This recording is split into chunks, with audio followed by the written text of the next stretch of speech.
Bienvenidos a la clase en modalidad a distancia correspondiente a la primera parte del módulo 7, el cual se titula Detección y corrección de errores. Bueno, muy en línea con lo que es organización, la primera materia de lo que sería la rama de sistemas en los distintos planes de estudio de las carreras del departamento, estamos, o es la responsabilidad de la materia, poner los cimientos sobre los cuales vamos a ir construyendo después conceptos más avanzados. Por eso, de alguna manera, el objetivo central es ver cómo se organiza la computadora, desde ya como su nombre lo indica, pero también nos han dado, por ejemplo, la responsabilidad de introducir a los alumnos al paradigma de programación imperativa, puntualmente, como ustedes saben, trabajar en el lenguaje C. Y acá tenemos otro concepto que de alguna manera no se relaciona con el que veníamos de desarrollar, no tiene nada que ver con la norma IEEE. Pero, ahí estoy viendo el primer tema, concepto de error, ahí sí hay un punto de contacto, más allá de que aquí, está adaptado a comunicaciones y no a operaciones aritméticas. Pero de alguna manera es un tema independiente de los anteriores y ahí se ve reflejada la naturaleza, ¿no? De que estamos de alguna manera como poniendo los cimientos del área de sistemas. Después nos va a pasar que sí, vamos a retomar el procesador, pero este es un concepto bastante entretenido y por ende autocontenido. Todo lo que estemos hablando de los códigos detectores y correctores de errores no van a estar haciendo referencia a contenidos anteriores, a módulos anteriores ni a módulos posteriores. Y es un tema, la verdad, bastante interesante. Bueno, creo que no soy objetivo porque debo estar diciendo lo mismo en todos los temas de la materia. Pero en este caso sí, la verdad que cuando era alumno me acuerdo que este era un tema que me había resultado, la verdad, muy interesante. Bueno, va a estar cortado en partes pequeñitas porque traté de que no quede un tema a medio desarrollar. Y la verdad busqué la manera de cortarlo en 4 partes y la verdad que, en una cantidad diferente de 4, no sé, en 2 o 3 partes, iban a quedar si no grabaciones, clases muy largas y esta me parece que es la manera más conveniente. Empecemos. Veníamos de hablar de error y de la inversa, ¿no? De precisión, de la búsqueda de precisión al operar en punto fijo, en punto flotante. Y acá vamos a estar usando una idea de error que tiene un punto de contacto. Desde ya, ¿cuándo se produce un error? Bueno, cuando lo que yo espero y lo que yo obtengo no coinciden. Si uno quería hacer una cuenta que tenía que dar un cierto número y da otro número, ahí hay un error, ahí se está produciendo un error. Acá vamos a estar hablando de la misma idea, de la misma noción, pero en el contexto de la envío de información, del intercambio de información o de la comunicación de información. En este caso, ¿qué sería que se produzca un error? Bueno, toda vez que la información o el dato que uno envía es transmitido y del otro lado no coincide con lo enviado, vamos a estar hablando de que se produjo un error. Sería un error en la comunicación en este caso, que es el tipo de error que vamos a tratar de como el nombre del módulo indica, detectar y también en la medida de lo posible corregir. ¿Cuál es el origen de estos errores que se producen en las comunicaciones? Si uno hace esta pregunta en el contexto de la norma, ahí los errores obviamente eran producto de trabajar con una cantidad acotada de dígitos. Aquí no, aquí de alguna manera uno está enviando toda la información. Uno manda el mensaje, hola, ¿cómo te va? Mandas todas las letras. ¿Y por qué se produce un error incluso cuando no hay restricción de, por ejemplo, tamaño de la ALU? Es producto de fenómenos físicos. Toda vez que nosotros enviamos una señal a través de un medio de comunicación, es ni más ni menos que una codificación. Puede ser utilizando pulsos de luz, utilizando radiación electromagnética, puede ser utilizando diferencias de potencial. En general, sea como fuere que uno está codificando la información, te puede afectar o sos pasible de que sea adulterada esa información, producto de, por ejemplo, fenómenos naturales, como un rayo. Sí, un rayo, claro, un rayo es un pulso de corriente, terrible, una cantidad infernal, por eso es peligrosísimo si te pega un rayo. Si te pega a vos, olvídate, pero si cae un rayo, por ejemplo, en un pararrayo, en un departamento, en una casa, y no está del todo bien hecho el pararrayo, puede empezar a salir electricidad de los enchufes por todos lados. O sea, la verdad es un peligro. Y si no es un peligro para las personas, bueno, al menos es un peligro para toda la electrónica que tengas en la casa, incluidas las computadoras. Así que bueno, desde ya no estoy diciendo de que se produce un error cuando se te prendió fuego la computadora porque le cayó un rayo. Incluso, síganme, incluso si cae un rayo a 5 cuadras de tu casa, escuchás el trueno, ¿no? Bueno, ese pico de interferencia electromagnética está en condiciones de adulterar la información que se está transmitiendo por la computadora. También puede ser un motor. Tal vez algunos de ustedes, los que viven en un departamento, hayan sentido, tiene que ver con la forma en que está el cableado del departamento, pero a veces hay en los departamentos que tienen ascensor hay un motor muy poderoso, justamente el motor del ascensor, y ese motor, cuando arranca y cuando frena, genera como unos cambios, hay unos pulsos, que bueno, en los viejos televisores CRT vos veías que como que la imagen se achicaba cuando arrancaba el ascensor. Decís, ¿qué está pasando acá? También era una caída de voltaje, qué sé yo. No era exactamente una interferencia electromagnética, pero también genera interferencia electromagnética. Ni que hablar, por ejemplo, ahí no está en el dibujo, si tenés un vecino que tiene una soldadora, estas soldadoras eléctricas de arco, de las antiguas, no las de corriente continua, sino las rotativas, ahí también genera mucha interferencia electromagnética.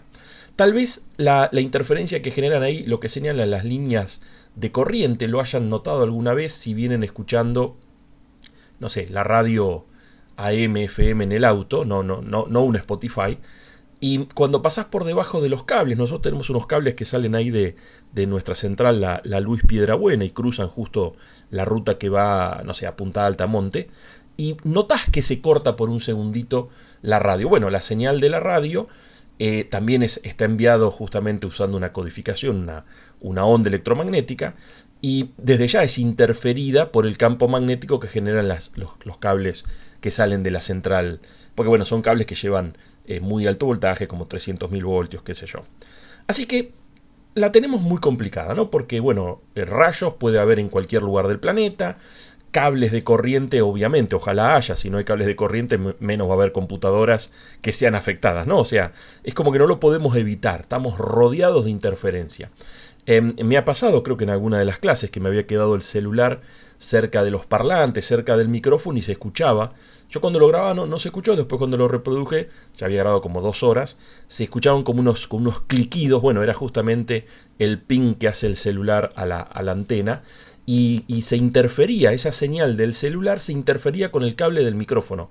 Esto es algo muy frecuente, la computadora es, por ejemplo, que siempre la tenemos que tener cerca nosotros, una fuente de interferencia electromagnética muy importante, y bueno, a veces hay que andar corriendo los parlantes del lugar o correr el celular. La vez pasada estaban un alumno rindiendo el final, que ahora bueno, con Producto del Bicho lo hacemos usando una plataforma de videoconferencia, y se escuchaban esos cliquidos.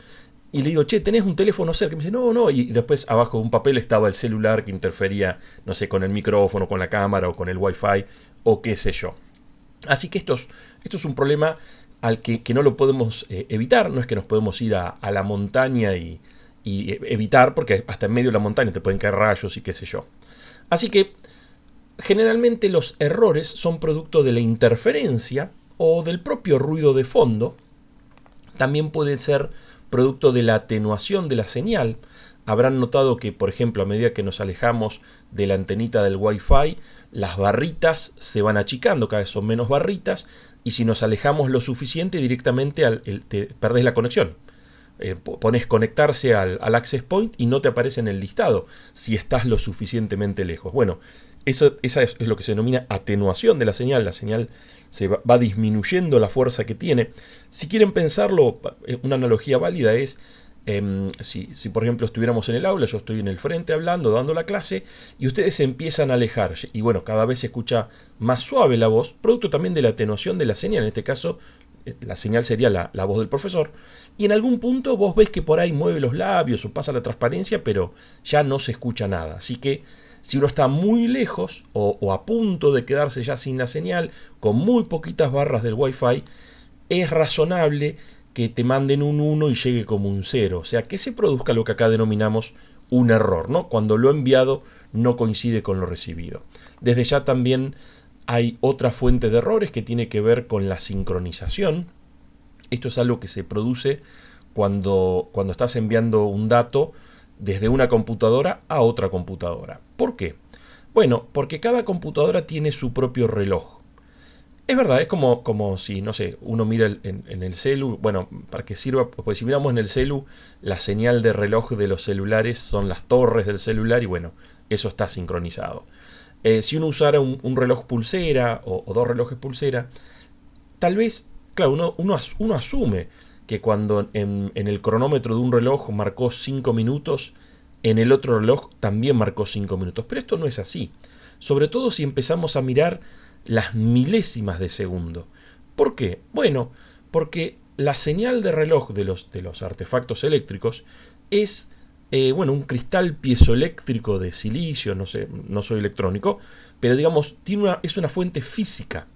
Como toda fuente física, si tenía una impureza el cristal de silicio, si quedó más gordito, si quedó mal soldado, cuestiones físicas, pueden redundar en que la señal de reloj que generan contenga algún error minúsculo. Uno sincroniza a, no sé, 33 MHz y el otro es 33,001.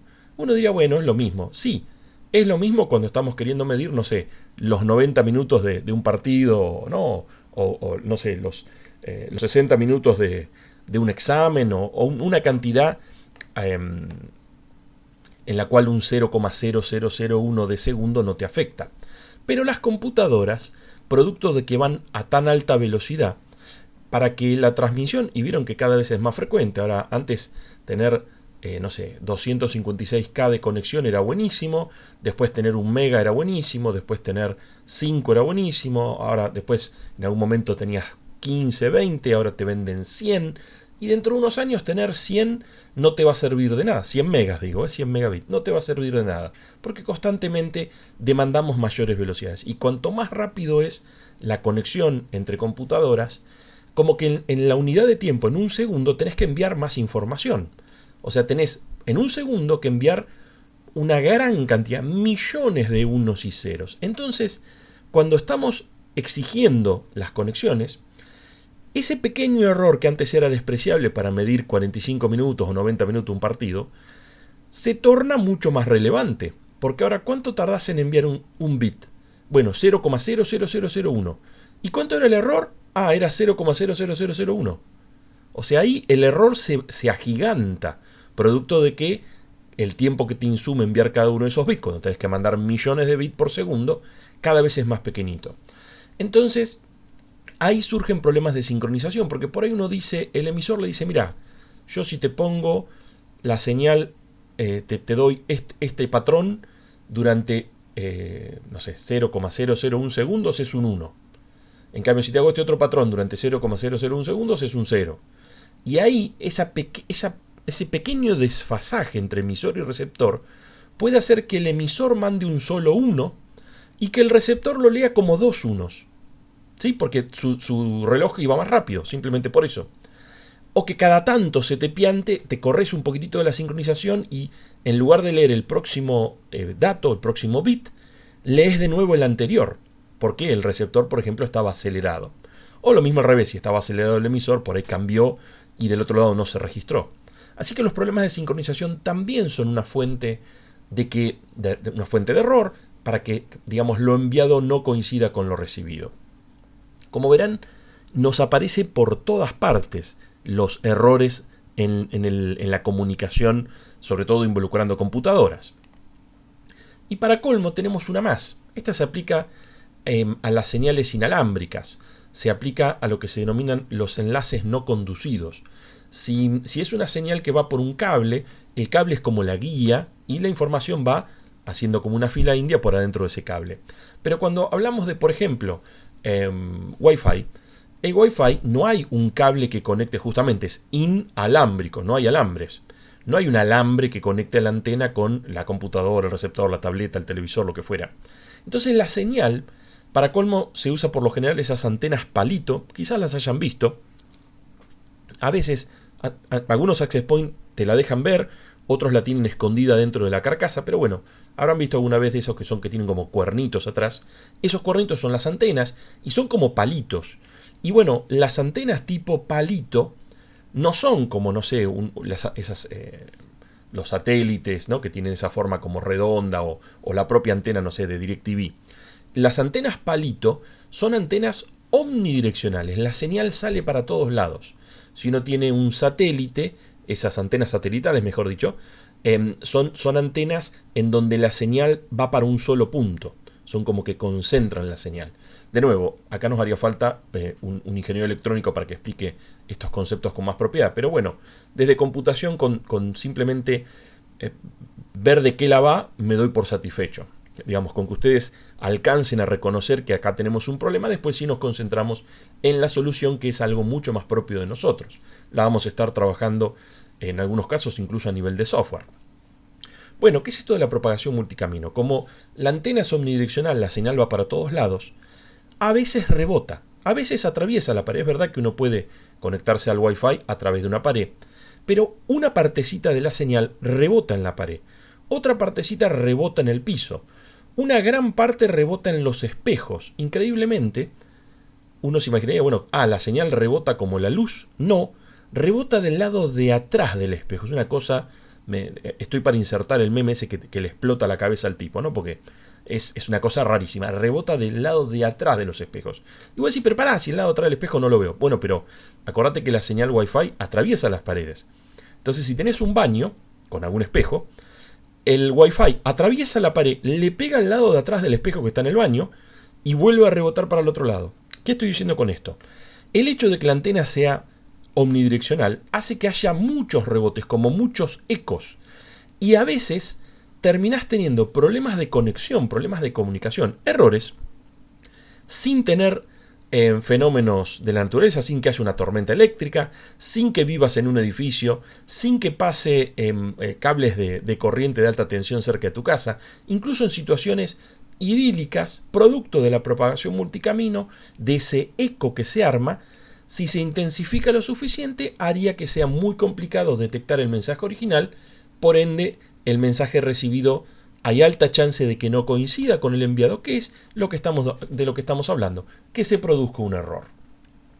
Ok, parece algo terrible. Ahora la pregunta del millón es, ahí en ese dibujo no hay ni una sola computadora. Entonces, ¿estos problemas de comunicación afectarán a la computación? Es una excelente pregunta, vamos a analizarla. ¿Qué actividades se ven afectadas por estos errores de comunicación? Bueno, esencialmente la traté de separar en categorías. Desde ya, la comunicación de información sobre grandes distancias se puede ver afectada por este concepto de error que estamos viendo. El ejemplo obvio es Internet. Ciertamente los protocolos de Internet incorporan las contramedidas necesarias de lo que vamos a estar hablando en este módulo para, en algunos casos, detectar y en otros casos incluso también corregir, llegado el caso, esos errores que se producen al comunicar información sobre grandes distancias. Pero también podemos tener este tipo de problemas transmitiendo información pero sobre distancias muy muy pequeñas. Por ejemplo, entre el CPU y la memoria, o el CPU y los dispositivos, pero entre el CPU y la memoria, que si uno mira están muy cerca, está el CPU y al lado está la memoria. Bueno, producto de que justamente la computadora es un lugar que está repleto de interferencia electromagnética generada por el propio CPU, digo, y encima hay un montón de metal por todos lados y cable que llevan señales. O sea, esto es un ruido. Si uno pudiera poner allí como una especie de micrófono para detectar esta interferencia electromagnética, sería un ruido infernal adentro de la computadora. No digo el ruido de los ventiladores, no es el ruido que nos molesta a nosotros. A las señales electrónicas les molesta ese ruido justamente de interferencia electromagnética.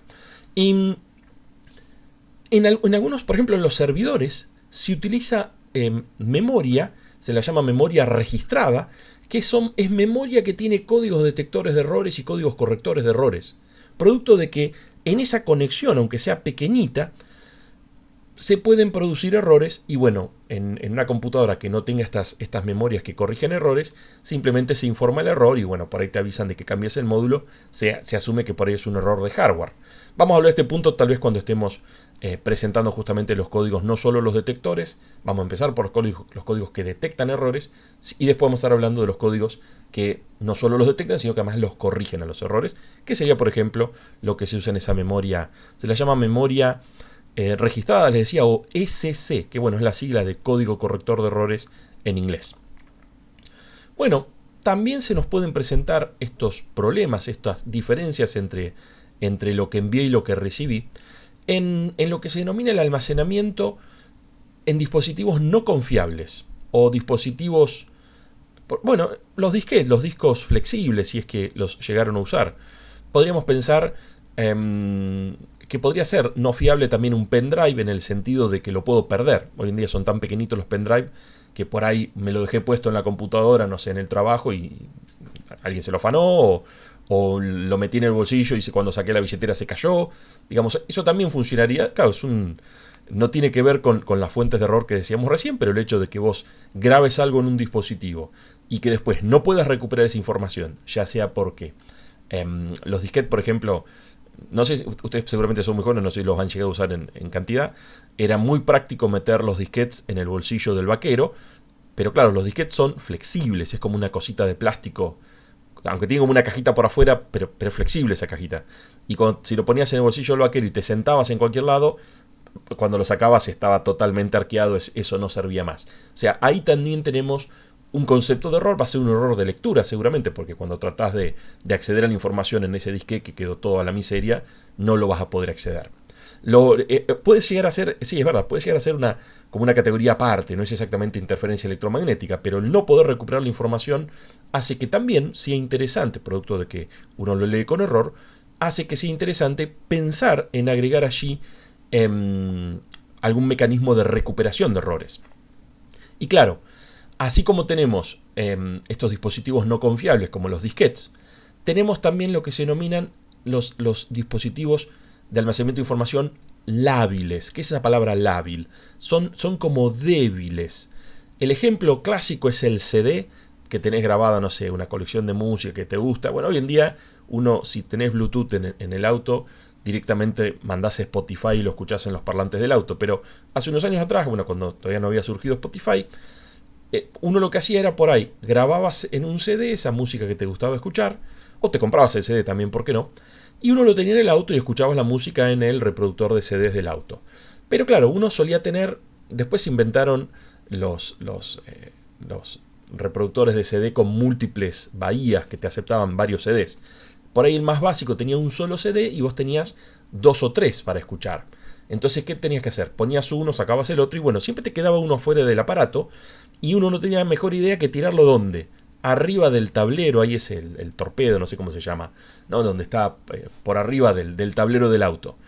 Y claro, ningún problema, estaba ahí cómodo, por ahí si tomabas una curva rápido volaba el CD, pero bueno. Y lo que uno hacía después, si lo querías cambiar, lo agarrabas, ponías el otro, qué sé yo, pensando en un viaje, por ejemplo. Pues si no, ya con gastar más de un CD en una salida vuelta a la manzana es complicado. ¿Y qué pasaba?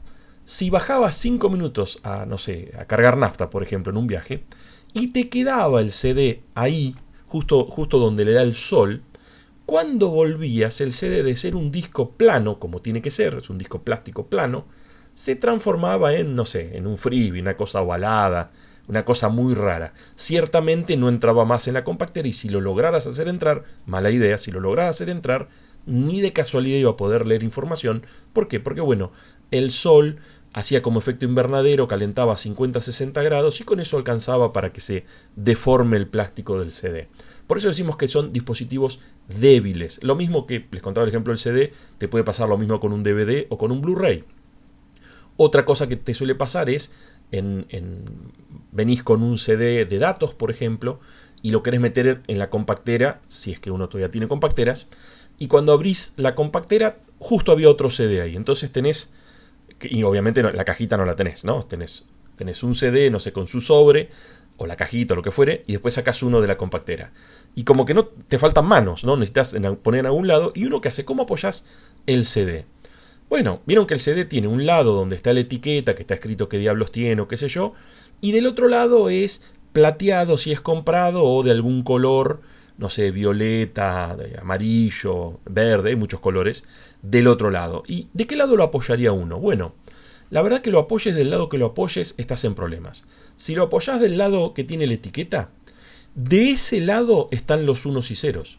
O sea, un pequeño rayoncito de ese lado destruye megas o decenas de megas de información, megabits de información.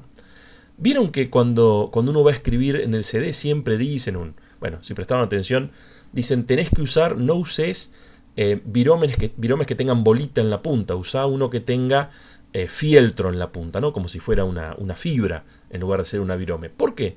Y porque si te pasás de fuerza, terminás arrancando la etiqueta que es la capa en la cual están grabados los unos y ceros en el CD. Así que fíjense que también es débil por eso, no solo débil por el plástico que se funde con el sol, sino que además es débil porque está muy expuesta a la información.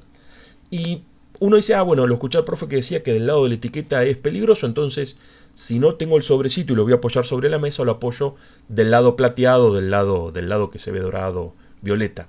Bueno, ahí también estamos en problemas, porque si llegas a rayar la superficie, se raya cuando uno apoya el CD, por ejemplo, arriba de una mesa, esa mesa siempre tiene tierra, polvo, algo hay, y cuando lo volvés a tomar, lo moviste un poquito para el costado y ya todo esto que les estoy contando no es que uno apoya el CD sobre, no sé, una pila de arena, pero simplemente cualquier partícula de polvo gruesita que entró con el viento, acá en Bahía siempre hay viento, es suficiente como para rayar al plástico, porque a final de cuentas decíamos, el CD, el DVD, el Blu-ray es un redondel de plástico, y esa rayita hace que después el láser no pueda hacer foco sobre los unos y los ceros, por ende que se produjo un error. La información, en el caso de un disquete o de un CD, la información almacenada en el dispositivo portátil luego no puede ser recuperado. Cuando es recuperada, se recupera cambiada. Tanto es así que, por ejemplo, los CDs que ya tienen, no sé, como 30, 40 años, hacen uso de uno de los códigos detectores y correctores de errores más avanzados que están en uso hoy en día. De hecho, es mucho más avanzado que el código corrector de errores Hamming que vamos a ver más adelante en este mismo módulo. ¿Por qué? Bueno, porque los tipos eran conscientes que la gente no hace ni 5 de caso a las instrucciones, entonces que la gente iba a usar viromes de bolita y que lo ibas a estar apoyando de los dos lados arriba de la mesa, o que ibas a usarlo, bueno, lo que uno termina siendo un clásico de computación es hacerse un posamate pegando un par de DVDs arruinados, que bueno, también se arruinan no solo porque son lábiles, sino también porque, bueno, a veces, qué sé yo, grabamos un programa que no era, en fin, por la razón que fuere. La verdad que ahí en ese sentido sí es un avance los pendrives son muchísimo más resistentes, se te pueden caer al piso, los puedes patear, te los puede agarrar el gato y usarlo de juguete y después lo enchufás y hay buenas chances de que siga funcionando, cosa que ni de casualidad pasaba ni con los disquetes ni con los CD, DVDs o Blu-rays. Ok, acá tenemos el problema, vemos que nos afecta porque todas estas son actividades propias de hacer uso de computadoras. Entonces la pregunta que sigue es, ¿qué podemos hacer cuando se produce un error? Bueno, podemos usar como inspiración qué hacen los humanos. En errores de comunicación pasa todo el tiempo. Hay dos personas conversando y, no sé, o porque se le piantó la dentadura o por la razón que fuere, por ahí no le entendiste lo que estaba diciendo. Y bueno, ¿qué hacemos cuando uno está comunicándose con otro humano? La analogía serían dos computadoras comunicándose y acá tenemos dos humanos comunicándose.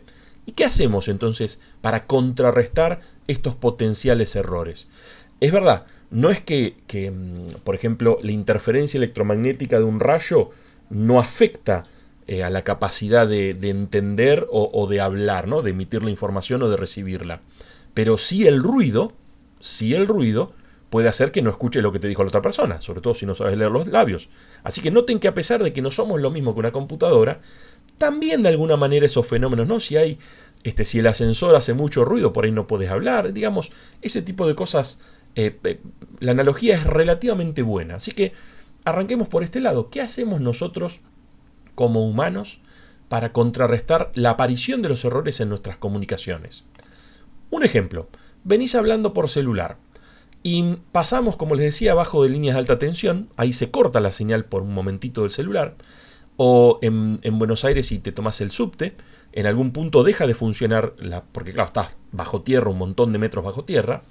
¿Qué pasa si justo se corta y no entendés lo último que nos decían? Te venían diciendo y justo ahí algo no escuchaste. ¿Qué hacemos? Es muy buena la pregunta y la respuesta también es casi intuitiva. Al toque, cuando vuelve a conectarse o reconectás la señal, decís, para, justo pasamos abajo de los cables de alta tensión, no te escuché. ¿Qué dijiste? Ahí tenemos un mecanismo exquisito que se puede de alguna manera implementar en la computadora. Cuando se produce un error, solicitamos la retransmisión. Muy fácil de implementar en la compu. Esta otra también es válida. Estás en un boliche, no sé, fuiste a bailar, la música está para variar muy alta y tratás de hablar con tu ocasional pareja de baile y obviamente vos no sé, le querés decir de qué signo sos, alguna de esas estupideces y no te va a escuchar porque la música está muy alta. ¿Qué hacemos? Esta es buena.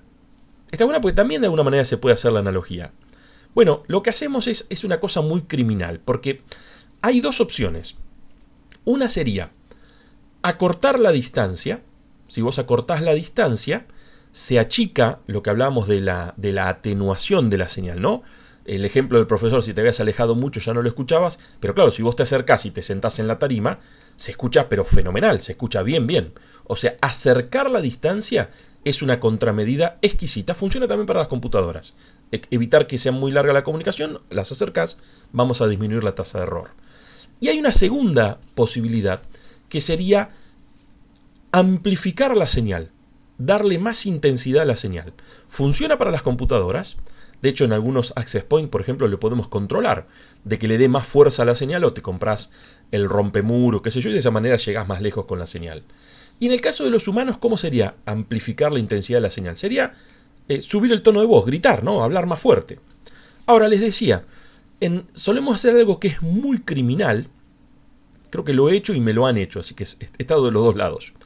Que es, acercamos la boca a la oreja de la otra persona y además le gritamos.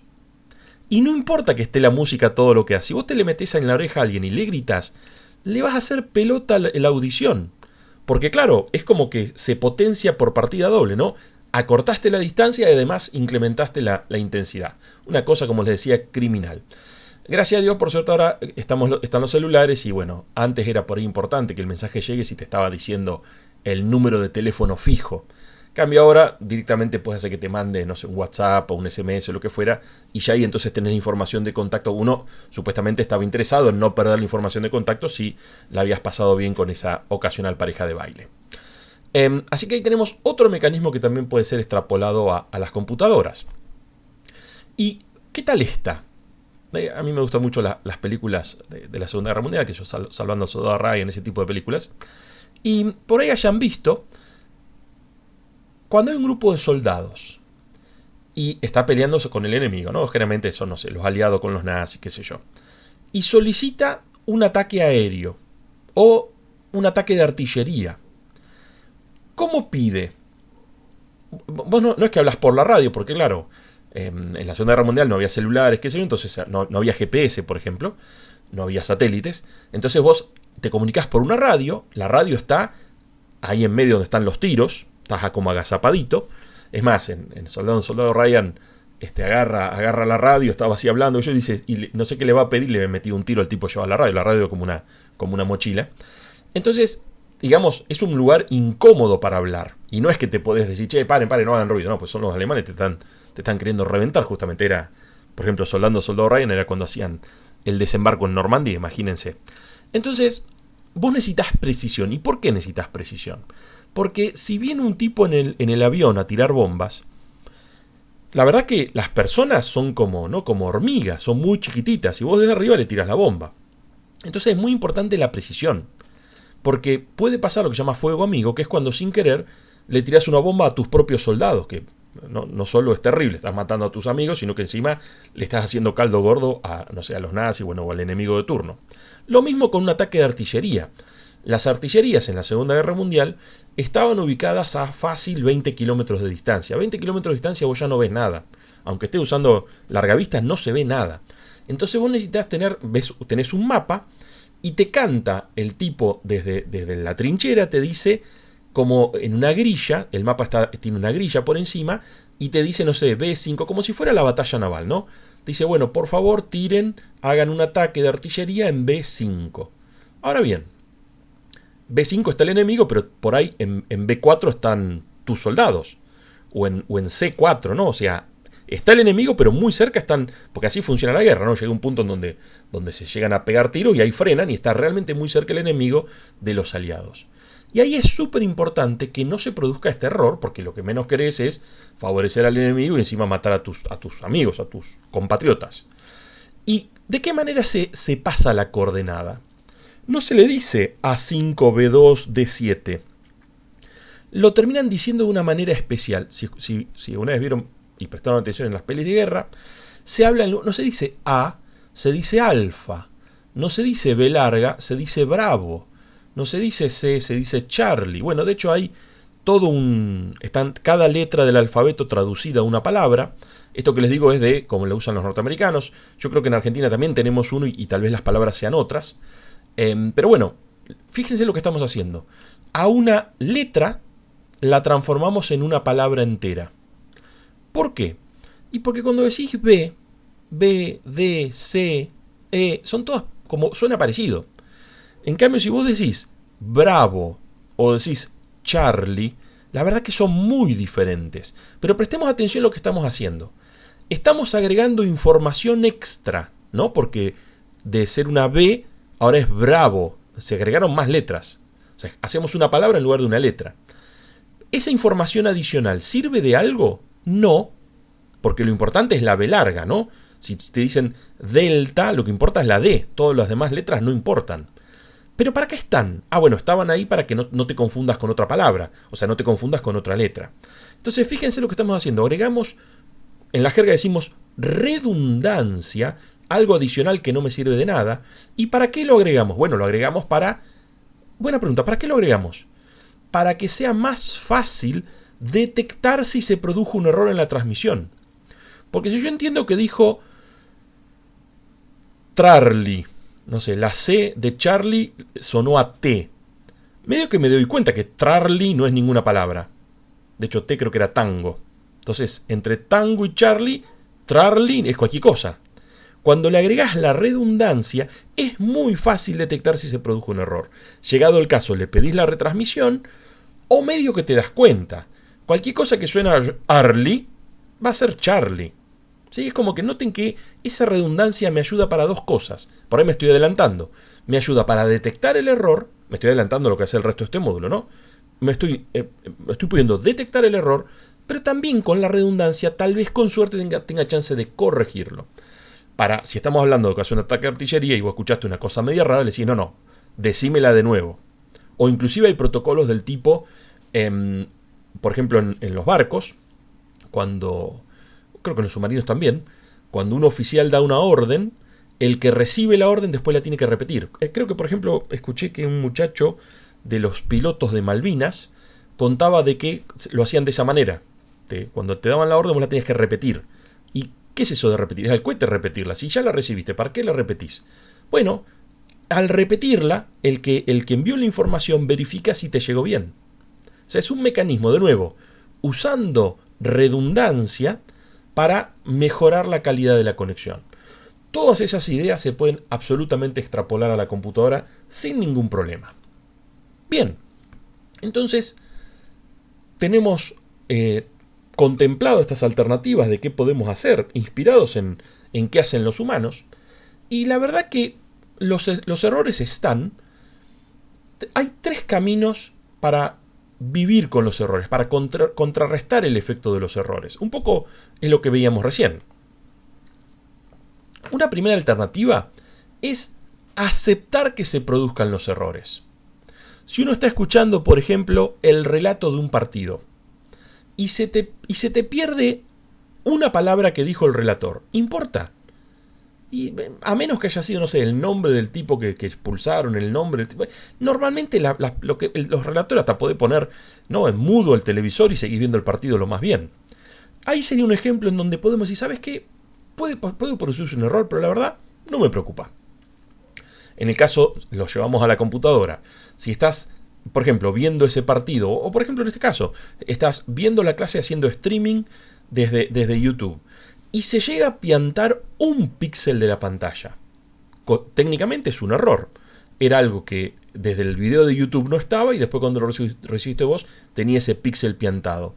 Ahora, no pasa nada. Si aparece un artifact, ¿no? Algún píxel de la pantalla en estos momentos cambia de color y seguimos para adelante, no pasa nada. Lo mismo si hay un artifact en el audio también. Siempre y cuando se vaya entendiendo lo que voy diciendo. Otra alternativa, bueno, es directamente impedir que se produzcan. Esto sería, y de hecho en algunos casos se hace, poner una malla, una protección por fuera de los conductores para que cualquier interferencia electromagnética rebote o sea absorbida por esa malla y no afecte la señal. Claro, esto es absolutamente válido, dentro del CPU se hace, normalmente se hace, pero hay un problema. En ocasiones el costo puede ser prohibitivo. Hacer que todo Internet impida que se produzcan las interferencias, hablando de Internet por un sistema gigantesco, bueno, sería prácticamente imposible. Es mucho más fácil la tercera alternativa. O la primera también, ¿no? En el caso de que era un video, digo, está bien, se produjo un artefacto, ¿qué problema hay? La tercera alternativa es de alguna manera como una solución de compromiso. Es contemplar que se produzcan. Es decir, no estoy aceptando que se produzcan ni estoy impidiendo que se produzcan. Pero sé que puede producirse el error. Entonces lo que hago es incorporo mecanismos. Sería el ejemplo de cuando se cortaba la comunicación porque pasabas abajo de los cables. Y le decís, bueno, mira, justo no te escuché. ¿Qué decías? Si era importante. Y si te estaba contando una cosa que no te interesaba ni jota, ni le decís que se cortó y seguís, sí, dale que va. ¿Entendiste? Sí.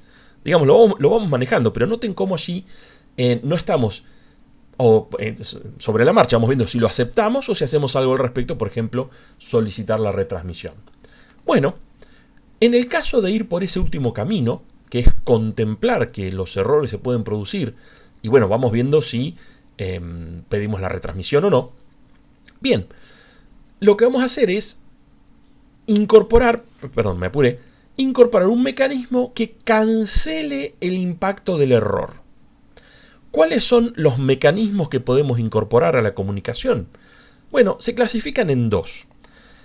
Están lo que se llaman los códigos detectores de errores, cuyo objetivo es darse cuenta si se produjo o no se produjo un error en la comunicación.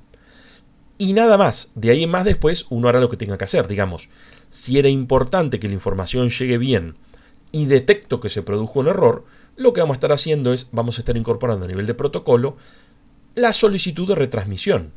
O sea, de alguna manera, si llegó mal, bueno, pediré que me lo manden de nuevo. Esto no siempre es posible. Por ejemplo, si uno está viendo una transmisión en tiempo real y detectás que algún frame llegó chueco, bueno, vos no podés solicitar que lo retransmiten porque es en tiempo real. Ese frame ya cambió, digamos, lo que la cámara está filmando en ese momento ya cambió. En ese caso, no estaríamos por esta tercera alternativa de contemplar que se produzcan los errores, sino que iríamos por la primera, que era, bueno, aceptamos que se produzcan. Acá estamos, digamos, en la tercera. Estamos tratando de agregarle cosas a nuestro mecanismo de comunicación para que viva con los errores, pero que haya una coexistencia pacífica.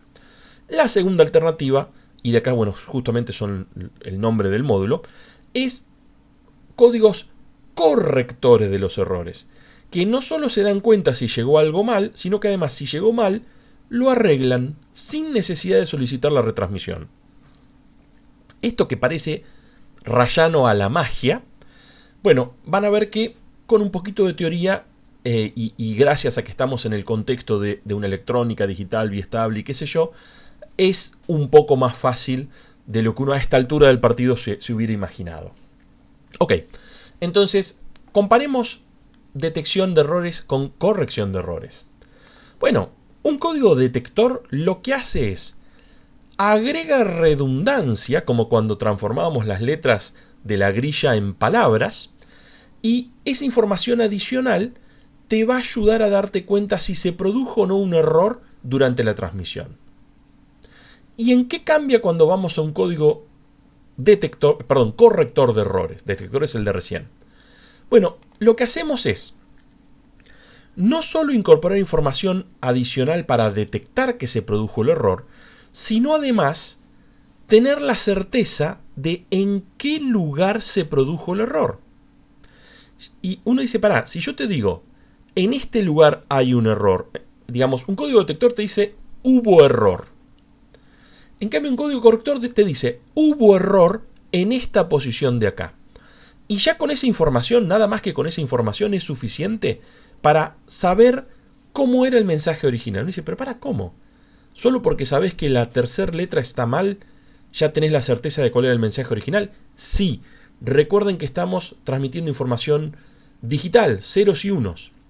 Entonces, si yo te digo el bit en la posición 5 está mal, vos lo mirás al bit en la posición 5, ves que es un 0, y como te dijeron que está mal, ¿cuánto tenía que ser? Un 1. Hicieron 1 y tenía que ser un 0. Sí, noten acá esto que parecía por ahí mágico, lo de adivinar cuál era la versión correcta, gracias a que los mensajes en binario son unos y ceros, en algún sentido se simplifica. Bueno, justamente como estamos trabajando con información binaria, ¿cuáles son los tipos de error que podemos tener? Bueno, un error es simplemente que nos hicieron toggle, nos cambiaron el valor de uno o más bits. Toggle, si uno lo piensa como que fuera un interruptor, ¿no? Que tiene un 0, un 1 prendido apagado. Entonces era un 0 que venía apagado, me lo prendieron. Perdón, era un bit que venía apagado, me lo prendieron, o al revés, venía prendido, me lo apagaron. Y lo vamos a clasificar de la siguiente manera.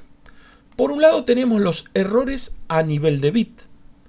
Y vamos a estar hablando de errores, a nivel de un bit, 2 bits, 3 bits, 5 bits, 45 bits, n bits. ¿Qué sería? Que en el mensaje transmitido se produjeron n errores. O sea, hay n bits de ese mensaje que fueron adulterados, es decir, le cambiaron la posición del interruptor. Y claro, si n es los primeros números, n igual a 1, hablamos de error simple. Error simple es error en un bit. Si son 2 bits que están adulterados, hablamos de error doble, error triple, error cuádruple. Y después ya, si son 25, decimos error a nivel de bit de 25 bits. O 25 bits en error. La otra alternativa es lo que se denomina error en ráfaga. Nada que ver con la banda esa que canta cumbia, creo. Un error en ráfaga es un error que afecta a m bits consecutivos. Obviamente, si afecta a m bits consecutivos, decimos que es un error en ráfaga de longitud m.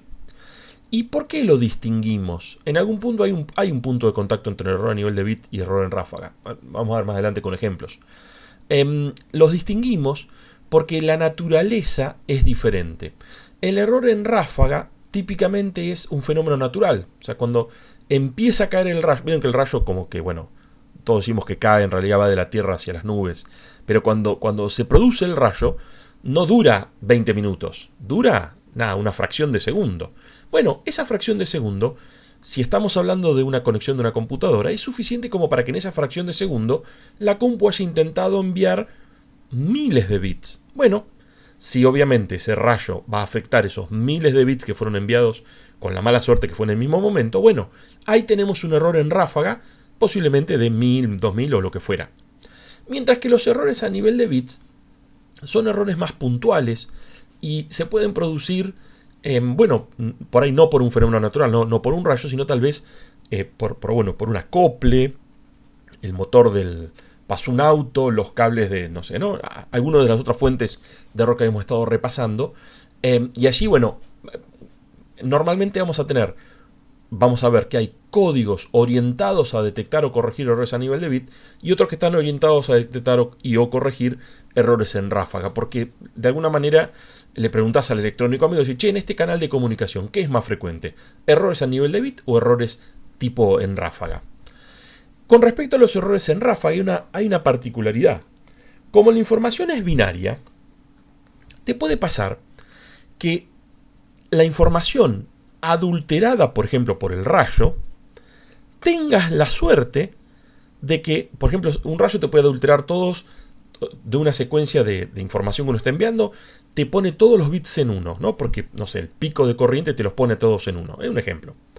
Ahora, cuando vos vas enviando la información, a veces son unos y a veces son ceros. Te puede pasar que tengas la suerte de que vos querías enviar un 1 y el rayo te lo puso en 1.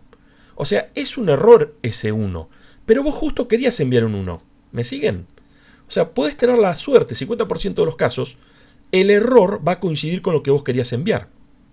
No te afecta si es un solo bit, pero normalmente en los errores en ráfaga, lo que hablamos es de que necesariamente en esa ráfaga de m bits, el primero necesariamente está en error, porque si el primero no estuviera en error, no me doy cuenta que arrancó la ráfaga allí, ¿me siguen? O sea, el primero va a estar en error y el último, el que está en la posición m, también. Los bits del medio pueden estar, en un caso extremo, todos en error, y en un caso, con más suerte, todos bien. Y solo tenés el primero y el último en error.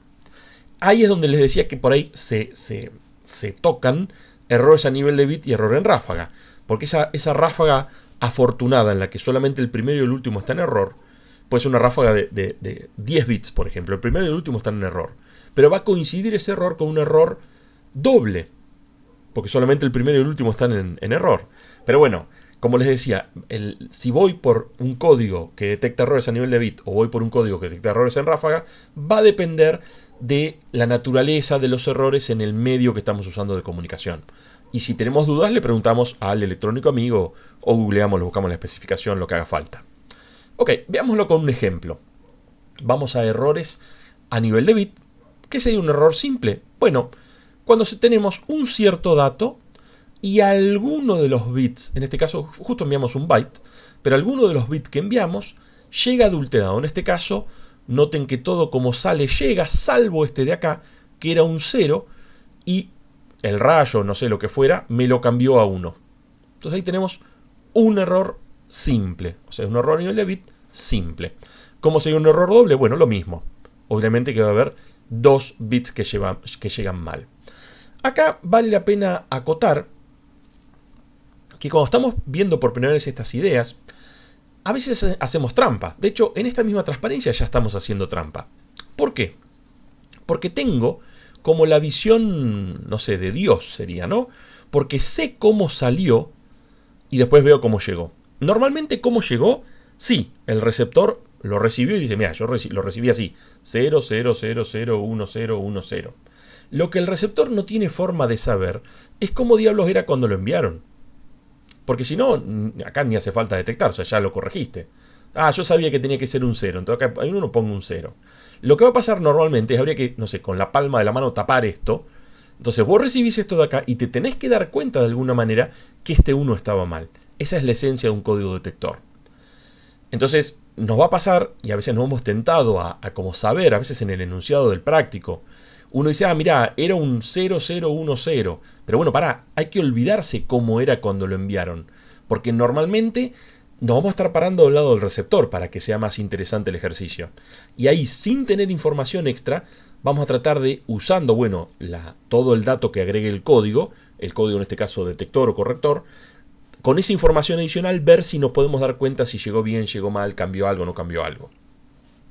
Bueno, lo mismo, acá sería un ejemplo entonces de error a nivel de bit, lo mismo con un error en ráfaga. Este es un error en ráfaga con la peor suerte posible, donde asumimos que todos los elementos que... Esto es una ráfaga de 5, con m igual a 5 bits en error. Bueno, una ráfaga de longitud 5, mejor dicho. Que como tenemos la peor suerte posible, los 5 bits llegaron adulterados. Desde ya que podías tener, no sé, si este error te los ponía todos en 1, justo este que era un 1 llega a un 1, y bueno, tenés una ráfaga en error de longitud 5, donde los primeros 2 están en error, el tercero está bien, el cuarto en error, el quinto en error, digamos. Lo que sí o sí tenés que tener es el primero y el último en error. Y los de adentro no sabemos. Vamos viendo. Ok. Creo que les había comentado cuando estábamos viendo la teoría de redondeo, que es uno de los pocos lugares de la materia en la cual tenemos definiciones formales. Bueno, el otro lugar en donde también tenemos algunas definiciones formales es aquí, cuando estamos hablando de qué es un código, qué es una mínima distancia, qué es un peso, qué es una distancia. Entonces empecemos a repasar estas definiciones. Vamos a denominar código a un conjunto finito de patrones de bits de longitud fija. Obviamente esos patrones de bits de longitud fija también son de una longitud finita, ¿no? Porque si es fija, tiene que ser finita. Y esos patrones de bits, un conjunto finito de esos patrones de bits, lo vamos a denominar código. Si hay dos patrones de bits, a veces usamos la palabra palabra justamente, pero vieron que la palabra la cacofonía, está sobrecargada. Entonces aquí trate de usar este patrón de bit, también alguna vez he usado, no sé, chorizo de unos y ceros, bueno, lo que gusten. Si tenemos dos patrones de bits, uno se llama P y el otro se llama Q, vamos a denominar distancia entre P y Q, notado, bueno, como dice allí, de P a Q, a la cantidad de posiciones. Recuerden que los patrones de bits de un mismo código, todos tienen la misma longitud. Entonces, vamos a denominar la distancia a la cantidad de posiciones en los cuales los patrones P y Q no coincidan. Por ejemplo, si P son, no sé, 3 unos y Q son 1, 1, 0, bueno, venían coincidiendo, pero en la tercera posición difirieron. Listo, la distancia es 1. Es la cantidad, también podríamos decirlo de esta manera, la cantidad de toggles que le tengo que hacer a P para transformarlo en Q. ¿Sí? Porque si no coinciden, le tengo que hacer toggle, el 0 en 1, el 1 en 0, cambiar la posición del interruptor. Sería la cantidad de bits que tengo que cambiar de P para transformarlo en Q. O viceversa, la cantidad de bits que tengo que cambiar de Q para transformarlo en P.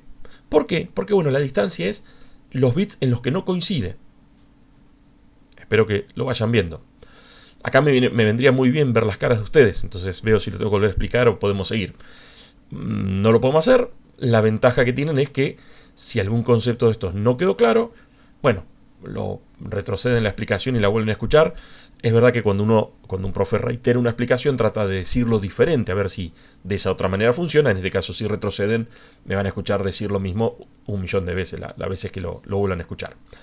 Bueno, vamos a pasar a la siguiente definición. Sea P un patrón de bits. Siempre estos patrones de bits desde ya pertenecen a un código. Es como un contexto en común.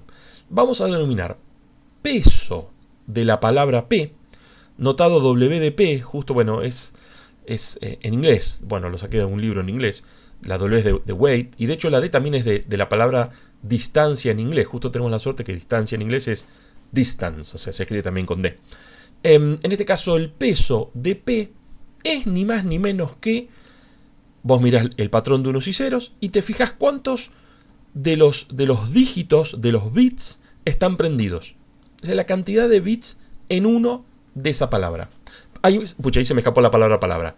Sería la cantidad de bits puestos en uno de ese patrón de bits. Veámoslo con un ejemplo. Ahí tengo un P y un Q, que son esos patrones de 8 dígitos, binarios, de 8 bits. Y la pregunta sería, calculemos los siguientes pesos. ¿Cuál es el peso de P? Si se acuerdan, la definición de peso era la cantidad de bits en 1. Bueno, ¿cuántos bits están en 1 en P? Ahí veo 3, ¿sí? No conté mal. Y Q, si hacemos el peso de Q, contamos los unos de Q, ahí hay 4. O sea, el peso de P es 3, el peso de Q es 4. Y la otra definición que teníamos era la de distancia. ¿Cuál es la distancia de P a Q? Acá ayuda y mucho. Justo los tengo en la transparencia como uno a la derecha y el otro a la izquierda. La verdad que si uno lo escribiera en borrador o en el pizarrón, uno arriba y el otro abajo, es muchísimo más fácil ver en cuántas posiciones coinciden y en cuántas no coinciden. Lo podemos hacer, bueno, lo tenemos que hacer mentalmente, ¿no? Imagínense que este número está escrito acá abajo. Este arranca con 1, 0, este arranca con 0, 1. Ahí tenemos ya dos que están mal. Después viene 0, 0. 0, 0 coincide. Ahí no seguimos. 1, 0. 1, 0 coincide. 10, 11. Ah, el 1 coincide, pero el 0 no. Si me siguieron, ¿cuántas posiciones no coinciden? Las primeras dos y la última. O sea, la distancia entre P y Q es 3.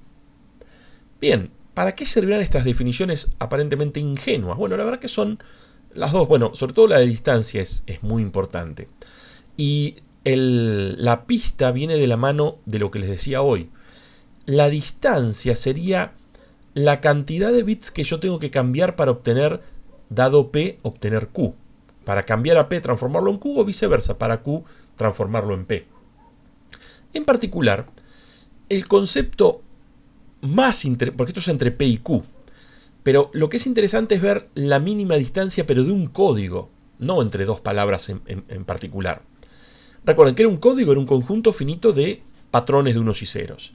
Entonces, si yo tengo un código C, compuesto de una cantidad finita de patrones de bit de longitud finita, vamos a llamar mínima distancia del código C a la menor distancia definida como definimos recién, distancia entre dos patrones, va a ser la menor distancia entre cualesquiera dos patrones tomados de C, con una salvedad. Los patrones tienen que ser no idénticos, ¿no? Porque si yo hago cuál es la distancia de P a P, en cuántas posiciones no coincide P consigo mismo. Y no, coinciden todas. Entonces, ¿cuánto es que no coinciden? 0. Y bueno, 0 va a ser, si uno busca la menor, siempre, si uno no pone la restricción de que los patrones no sean idénticos, la distancia de cualquier código siempre va a ser 0. Pero claro, lo interesante es entre dos patrones no idénticos, entre P y Q, para cualesquiera P y Q tomados de ese código. Bueno, este va a ser un concepto central de la teoría de detección y corrección de errores. Y lo que vamos a hacer esencialmente es repasar distintos códigos. Va a haber un código, bueno, uno era el Hamming, que les contaba, que lo vamos a dar como ejemplo de corrección, pero hay un montón más. Está CRC, paridad, bueno, vamos a ver unos cuantos. Y cada uno de ellos se va a caracterizar su comportamiento a través de cuál es su mínima distancia. La mínima distancia es un dato para un cierto código que nos da muchísima información. Hay que tener presente que para calcular la mínima distancia de un código es una tarea muy involucrada, porque tenemos que calcular muchas distancias. Hay que hacer todos contra todos, ¿no? Porque como es cualesquiera, significa que son cualquiera dos. Entonces vos tenés que, ¿cómo lo hacemos? Bueno, agarro el primer patrón y lo que tengo que hacer es lo comparo con todos los demás, salvo P. Después agarro el segundo patrón y también lo tengo que volver a comparar con todos. Tal vez si lo hago eficiente me evito compararlo con el primero porque ya lo comparé. Desde ya la distancia es simétrica, obviamente, ¿no? La distancia de P a Q es lo mismo que la distancia de Q a P. Porque la definición no importa cuál va primero o cuál va después. Lo que importa es en cuántas posiciones no coinciden. Y esta tarea, digamos, es como un for dentro de otro for, son dos for anidados. Claramente es un trabajo cuadrático. Entonces, a medida que tenemos más elementos, más patrones en el código, más tedioso va a ser ese for anidado, ese O grande de n cuadrado, que es la tarea de calcular la mínima distancia del código. Pero bueno, hay que tenerlo presente. Es una tarea que nos va a llevar bastante trabajo. Para verlo con un ejemplo, supongamos que un cierto código está compuesto de estos patrones de bits que van a estar codificando 4 caracteres. Va a ser los patrones, es el patrón, bueno, el carácter A, B, C y D, vamos a llamarlo así para no tener que decir todos los unos y ceros que lo componen. Y ahí vemos, noten que los patrones tienen 5 bits. Entonces, el universo de patrones de 5 bits posibles, ¿cuánto es? Bueno, fácil. Es 2 a la quinta, 32. Entonces, noten que de los 32 patrones posibles, solamente estos 4, los que están allí, forman el código. Los restantes 28 son patrones de 5 bits, pero que no forman parte del código. Ok. Y la pregunta que se impone desde ya, de eso estamos hablando, es ¿cuál es la mínima distancia de este código? Como les decía, es una tarea involucrada. Lo que tenemos que hacer es empezar a calcular la mínima distancia de A con B. Es fácil verlo, no sé si lo ven, es 3. Ahora, a propósito, por eso los tengo acomodados así. A con C, ¿cuánto es la mínima distancia? Fíjense, 3 también. Y vamos anotando al costadito. Voy anotando 3, 3, y después vemos si llega a aparecer un 2, me quedo con ese. Si llega a aparecer un 1, me quedo con ese. Por ahora me quedo con 3. Luego A con D, fíjense, el distancia es 4, no mejora. Y ahora, bueno, les decía, hagamos la cosa más inteligente. Ahora agarro B, pero no lo voy a comparar con A, porque ya cuando comparé A con B es lo mismo que B con A. Fíjense, B con A con B es 3. Ahora tengo B con C. Veo, si no me equivoco, 4 es la distancia entre B y C. La mínima distancia sigue siendo 3. B con D, y en este caso es 3. Y por último me queda C con D. C con D también tenemos una distancia de 3. Así que la distancia ha sido 4 en algún caso y 3 en muchos otros casos. Sin lugar a dudas, la mínima distancia de ese código es 3. Pues bien, ahora veamos en qué me ayuda, de qué me sirve esto. Supongamos que el emisor envía el carácter D. Es decir, envía el patrón 11011. Pero el receptor recibe el patrón ese que está allí, 11000. Retengan el 11000. Vuelvo para atrás. Ahí quedó para el diablo la animación. A ver. Ahí está, ahí apareció. Ya me olvidé yo, creo que era el 11000. Fíjense que el 11000 no es ninguno de los 4 patrones. ¿Sí? Entonces, ¿qué podemos saber en ese momento? Si me llega el patrón 11000, es uno de los 28 patrones, les decía, que no forman parte de los 4 que sí están en el código. Bueno, si me llegó ese patrón... ¿Cuántos errores se produjeron? Recuerden que estamos todavía siendo omniscientes. Sabemos que enviaron una D. Esto después no lo vamos a saber, pero por ahora que estamos empezando, hacemos un poquito de trampa. Enviaron una D y me llegó este patrón de acá. ¿Cuántos errores se produjeron? Creo que es fácil verlo. Este 1 llegó hecho un 0, este 1 llegó hecho un 0, hubo un error doble. O sea, ¿cuántos errores a nivel de bit? 2. Pero ese dato después uno puede no saberlo. De hecho, normalmente el receptor no va a saber cuántos bits se rompieron en el transporte. El punto es que no hay forma de que el patrón 11000 se confunda con otro patrón válido. Porque ese patrón, decíamos, lo vimos recién, no me hagan volver que se rompe la animación, ese patrón no forma parte del código. Por ende, el receptor, sin saber que el patrón original era este de acá, sin saberlo, sin ese dato, solo mirando el patrón que recibió, está en condiciones de decir, ¿sabes qué? Ese código se rompió en el transporte. Hay algo mal acá. Este patrón no llegó bien. ¿Sí? ¿Cuál es la clave acá? Bueno, la clave está en que me quedé con 4 que sí y 28 que no. Esos 28 que no son los que van a aparecer cuando se produzca algún error. Yo tengo que tener mucha mala suerte, ¿no? Para que un patrón válido se me transforme en otro patrón válido. Porque si un patrón válido se me transforma en otro patrón válido, el receptor lo va a aceptar. Entonces, creo que es la pregunta que sigue, si no me equivoco. ¿Hasta cuántos bits en error va a detectar este código?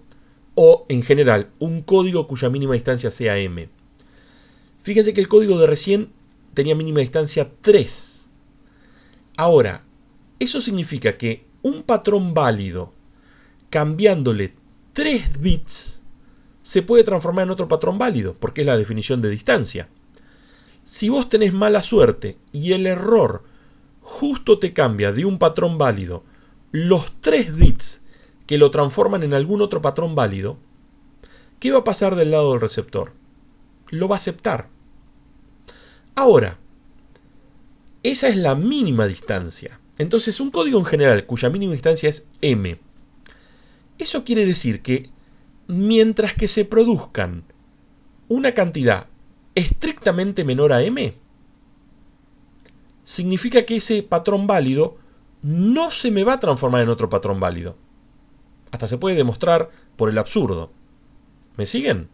Porque para que ese patrón válido se transforme en otro patrón válido, en el mejor de los casos es con m bits. Y a veces más también. Ahora vamos a ver con un ejemplo, esto que estamos viendo aquí. Pero esto quiere decir que si se produjeron, como aquí, Acá teníamos mínima distancia 3, este código, pero se me produjeron solo 2 errores y vos no importa qué 2 bits toques acá, siempre te va a terminar quedando un patrón inválido. ¿Por qué? Bueno, porque si hubiera 2 dígitos que tocar acá, 2 bits que tocar acá, que te generen otro carácter válido del código, bueno, la mínima distancia de ese código hubiera sido 2 y no 3. Entonces ahí está la clave.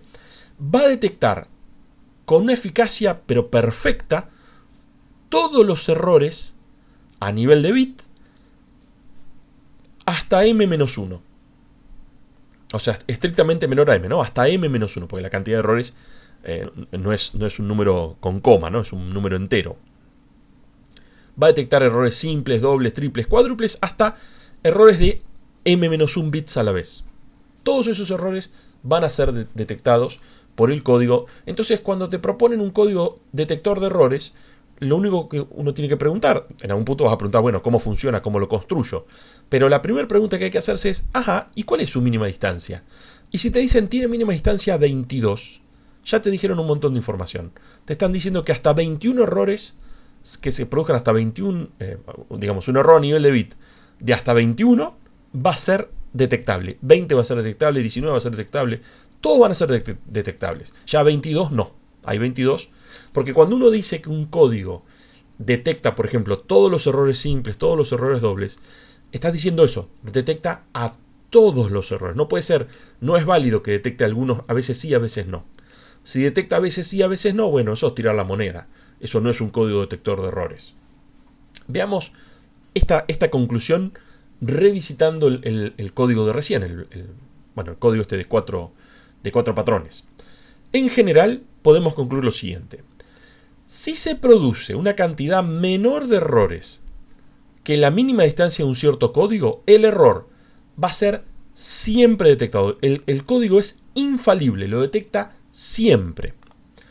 Si se produce una cantidad igual o mayor de errores, podés tener suerte y que lo detectes, o podés tener mala suerte y que no lo detectes.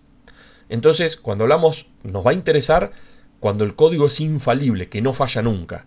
Porque de nuevo, si falla a veces sí, a veces no, es como recibir un mensaje, tirar una moneda y decir, si sale cara lo acepto, si sale cruz lo rechazo, y bueno, eso no sirve. En el código de recién, 3 errores te pueden transformar una A en una B. Ahí, para no tener que volver tanto hacia atrás, fíjense, ahí tenemos A y B. Noten cómo si se cambian los primeros 3 dígitos, los 3 bits, el código válido A, el patrón del código A, se transforma en el patrón válido B. Pero también 3 errores te pueden transformar el mismo patrón A en algo que no existe. ¿Qué es eso? 11001. Ese, bueno, nos ha quedado medio lejos el código, pero créanme si les digo que ese no era nada. Digamos, podés tener el de la izquierda no es detectado porque te generó un patrón aceptable que pertenece al código. El de la derecha te generó un patrón que no pertenece al código y por ende sí es detectado. Pero bueno, como lo que nos importa es hasta qué punto es infalible siempre que la cantidad de errores sea estrictamente menor que la mínima distancia del código. Muy bien, con esto en mente podemos pasar a ver qué es lo que ya tenemos, qué es lo que ya existe en la literatura. Se han explorado distintas maneras de incorporar redundancia al dato que está siendo transmitido con la idea de que vos puedas determinar si la información esa se recibió bien o no. Por ejemplo, existe un código que se llama BRC, hay otro que se llama LRC, verificación vertical, verificación longitudinal, hay otro que se llama verificación de redundancia cíclica, el famoso CRC, hay otro que se llama, por ejemplo, checksum, suma de comprobación. Vamos a repasar un par de ellos. En general, este es el setup. Tenés de un lado el emisor, de un lado el receptor, y en el medio, entre emisor y receptor, hay un canal de comunicación. Ahora bien, el emisor tiene un dato que está interesado en que le llegue al receptor. El receptor también está interesado en recibir el dato desde ya. Pero, en un esquema de detección de errores, lo que vamos a tener es, en función del algoritmo del código que estemos utilizando, en base al dato, generamos redundancia. Esta redundancia está íntimamente ligada al dato. Y fíjense, lo que vamos a estar enviando es, esto vendría a ser, en el ejemplo de, ¿no?, del alfa, bravo, Charlie, acá está la letra Charlie, la C. Y el código le agrega el Charlie, ¿no?, el Arlie, no sé con la H, no sé cómo pronunciarla. Entonces lo que vos terminás transmitiendo es Charlie, pero tenés un montón de redundancia y después la información. Y lo que se hace del otro lado es, ¿qué cosa? Se revisa todo y de alguna manera, bueno, en función de cuál es el esquema de generación de la redundancia, va a ir de la mano el esquema de verificación de esa redundancia. Lo que se suele hacer es revisar si esto de acá te da una idea de si se produjo o no se produjo un error. Esa sería la idea central. Entonces, si detectás que se produjo un error, lo rechazás.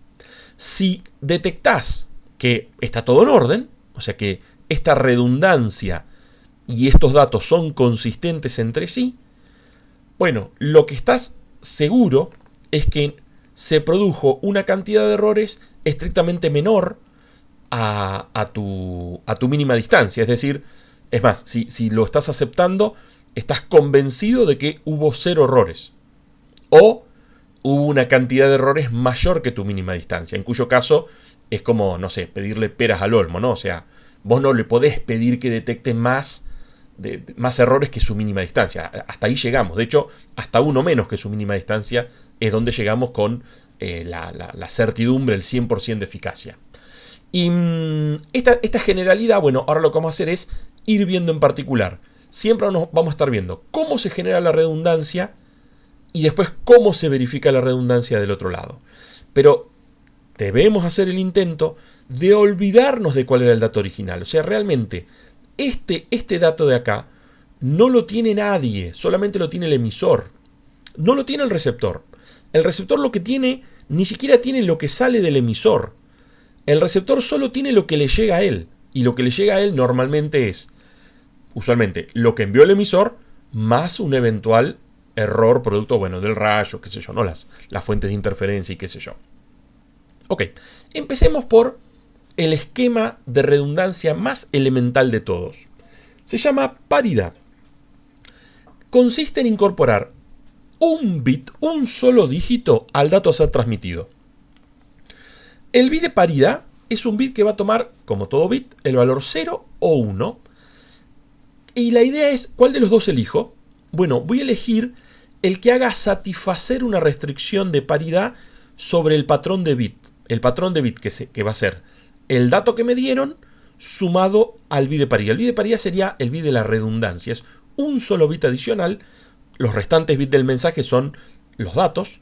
Y yo voy a poner ese bit de redundancia, ese bit adicional, en un 0 o en un 1, en la idea de que todos cumplan una cierta restricción de paridad. Ahora vamos a ver qué es eso de las restricciones de paridad. Vamos a tener la chance de implementar un esquema de paridad par o paridad impar. Los dos son equivalentes. Lo que pasa es que tiene que estar claro si estamos usando uno o el otro. Si usamos, vamos a decir que un patrón de bits tiene paridad par o tiene paridad impar, sí, solo sí, tiene peso par o tiene peso impar respectivamente. Un patrón, vos le calculás el peso y te da 12. ¿Listo? Ese patrón tiene paridad par. Y si te dio 7, decís, ese patrón, dos cosas decís. No tiene paridad par o decís, sí tiene paridad impar. ¿Sí? En función de si es par o impar el peso, vemos si cumple un criterio de paridad o el otro. Obviamente, a partir de la paridad par-impar de una cadena, podemos generar dos códigos de detección de errores que funcionan de la misma manera, pero claro, cambia el criterio de paridad. El que se llama código paridad par, lo que hace es toma un dato, le agrega un bit adicional, y ese bit adicional hace que va a tomar un 0 o un 1, de forma tal que el dato más el bit, todo considerado como un solo patrón, o sea, el dato original más el bit de paridad, todo considerado como un solo patrón, tiene que satisfacer la paridad par.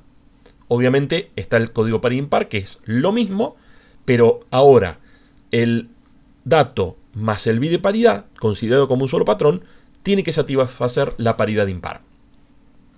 Por convención, al bit de paridad lo vamos a estar escribiendo a la izquierda del patrón de bits original. Obviamente funciona igual si ponemos el bit de paridad en el medio o lo ponemos en el extremo derecho o en el extremo izquierdo. Por convención lo vamos a poner en la izquierda, pero simplemente para entendernos entre nosotros. Supongamos que el dato original es ese byte que está ahí. Esos 7 bits que están ahí, el 0, 1, 1, 1, 0, 0, 1. El patrón resultante al incorporar el bit de paridad obviamente va a depender de la paridad que estemos usando. Si usamos paridad par, como el patrón original, fíjense, ¿qué peso tenía? Tenía peso 4 el patrón original. Entonces yo no lo tengo que cambiar, le agrego un 0. Entonces todo esto sigue teniendo un peso par. Obviamente, si hacemos paridad impar, como el patrón original tiene 4, y yo necesito que sea un número impar, no le puedo quitar un 1. Lo que tengo que hacer es, le agrego un 1. Entonces si usamos paridad impar, ahí tenemos cómo nos queda el mensaje a ser enviado, ¿no? El mensaje es, como en la transparencia hace un ratito, que era el dato original más la redundancia.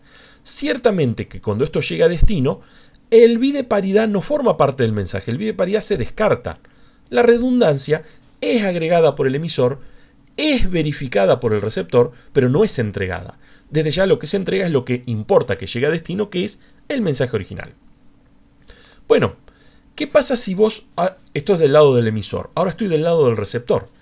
Me llega un chorizo de unos y ceros que sabemos que está codificado en una cierta paridad. Y la pregunta es, ¿qué tenía que hacer yo del lado del receptor? Tomar la decisión de si lo acepto o no lo acepto. Decíamos, si lo acepto, descarto la redundancia, entrego el mensaje.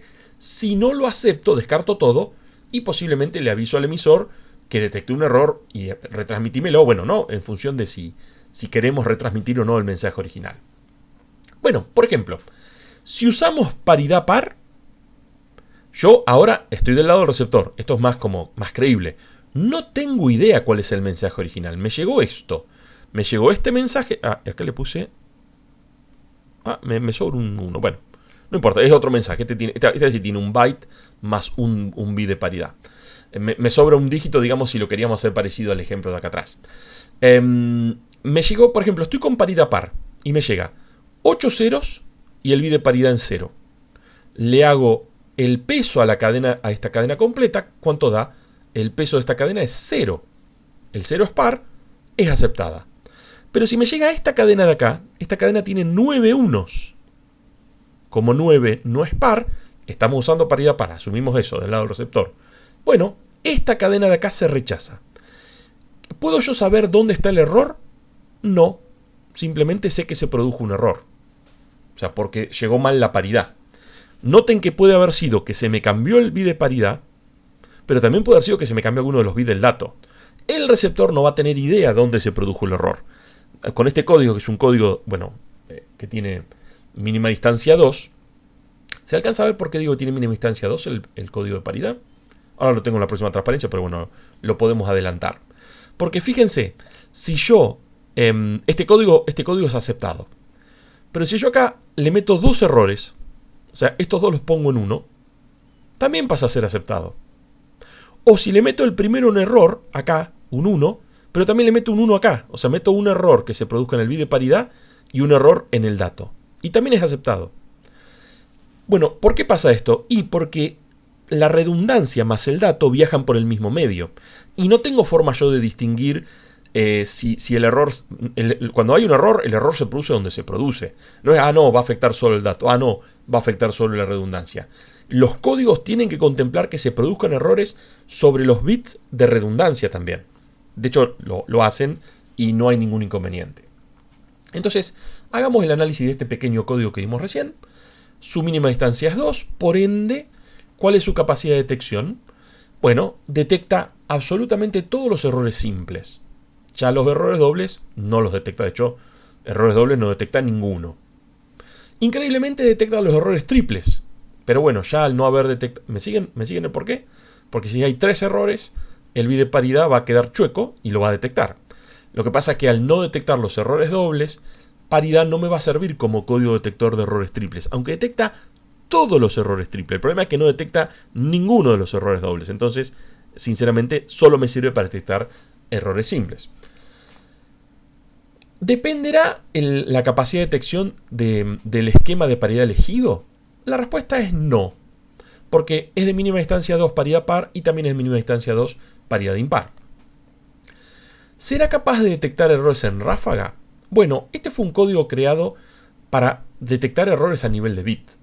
Pero, como hay un punto de contacto entre los errores en ráfaga y errores a nivel de bit, por ejemplo, las ráfagas de longitud 1, que es una cosa tramposa, una ráfaga de longitud 1 es un error a nivel de bit. Y sí, entonces detecta las ráfagas, pero de longitud 1. Lo que pasa es que cuando uno piensa en errores en ráfaga y después dice, ay, pero son ráfagas de longitud 1, ¿no? Es como el perro chiquitito del meme de los perritos. No es algo útil. Bueno, este código no está en condiciones de corregir. ¿Por qué será que no puede corregir? Bueno, primero porque no llegamos a hablar de códigos correctores. Pero sí adelantamos que un código, para que pueda corregir, tiene que primero detectar y después detectar dónde se produjo el error. Porque si detectas dónde se produjo el error, ya estás en condiciones de corregir. Porque se trata de patrones de unos y ceros. Bueno, paridad detecta el error, pero no te da ninguna información acerca de dónde se produjo el error. Dice, mira, no satisface paridad par.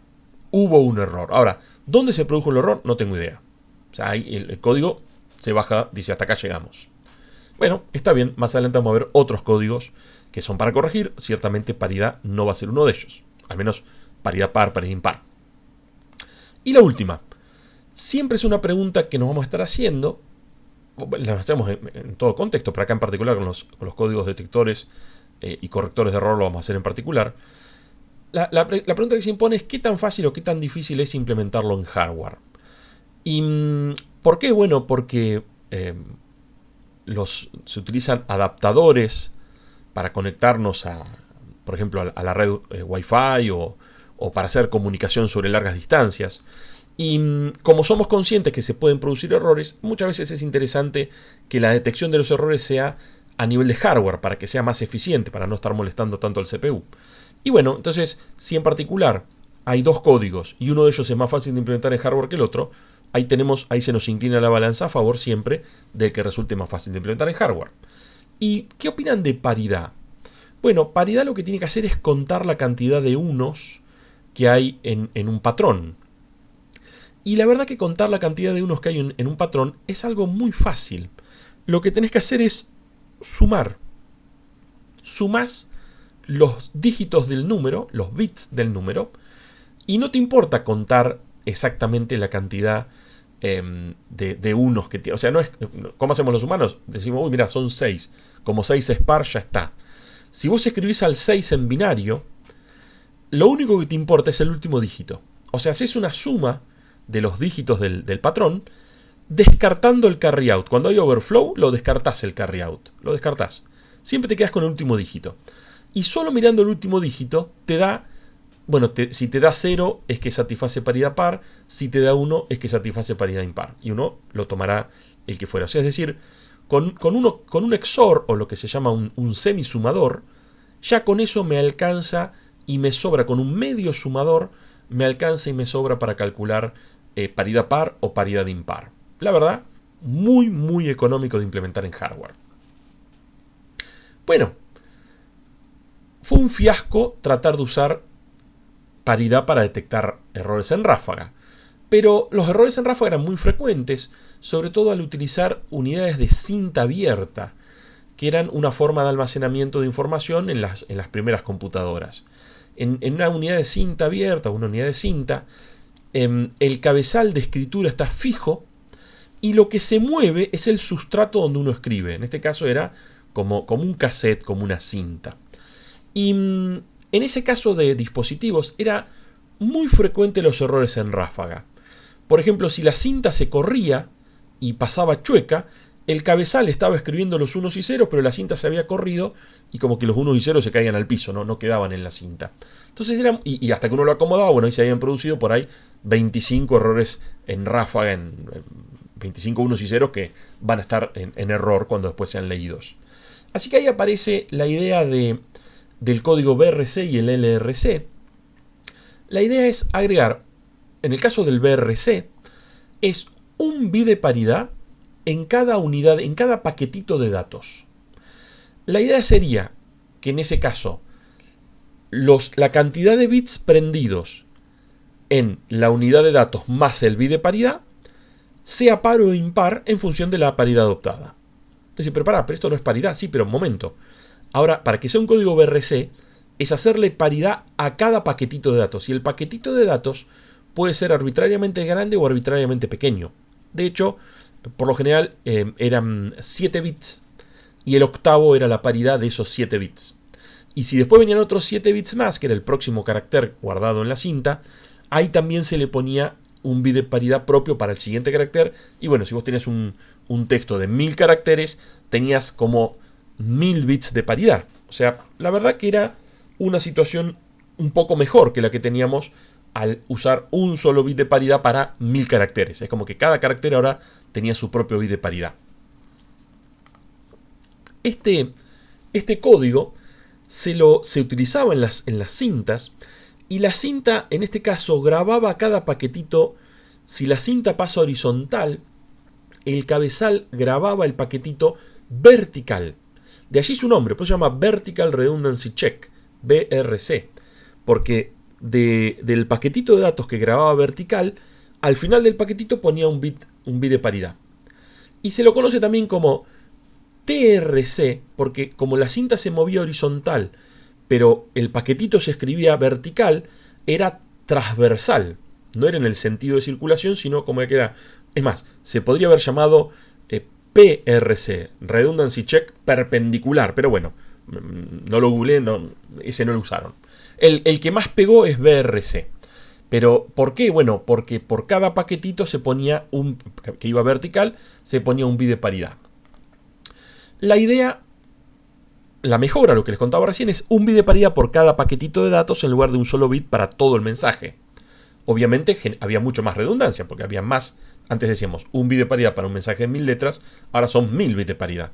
Pero bueno, también en las cintas era muy frecuente los errores, entonces era interesante esta posibilidad de detectar rápidamente que se produjo el error, y sobre todo para reintentar leer la menor cantidad posible de información. Si leíste 1000 caracteres y ahí te das cuenta que falló, tenés que volver a leer los 1000 caracteres. En cambio, con un código BRC, cuando detectás que falló la paridad, solamente tenés que reintentar, por ejemplo, leer ese paquetito de datos. Ni el anterior ni el siguiente, solamente aquel en el cual falló la paridad. Bueno, como es esencialmente código paridad aplicado a un paquetito, va a detectar la totalidad de los errores simples a nivel de unidad de datos. Por eso normalmente era interesante que la unidad de datos sea lo más pequeñita posible. Es verdad que hay que poner en la balanza, hay un compromiso, un trade-off entre achicar la unidad de datos, hacer paquetitos más pequeños, y claro, después terminás teniendo más desperdicio. Porque recuerden, los bits de paridad es información que ocupa lugar en la cinta, en el almacenamiento, pero no es un dato útil. Siempre la paridad es redundancia, es información que está de más, pero claro, está de más, pero es útil, porque me va a permitir detectar los errores con mayor velocidad y no después de que pasaron, como decíamos, 1000 caracteres. Acá tenemos un bosquejo. Entonces lo que uno tendría es el dato, generás el bit de paridad BRC y se lo enganchás. Acá por ahí los engaño con la ubicación, digamos, está así porque normalmente lo escribimos de esa manera. Ponemos el bit de paridad a la izquierda, los datos al costadito. Fíjense que justo tiene 7, o sea, son 8 con el bit de paridad.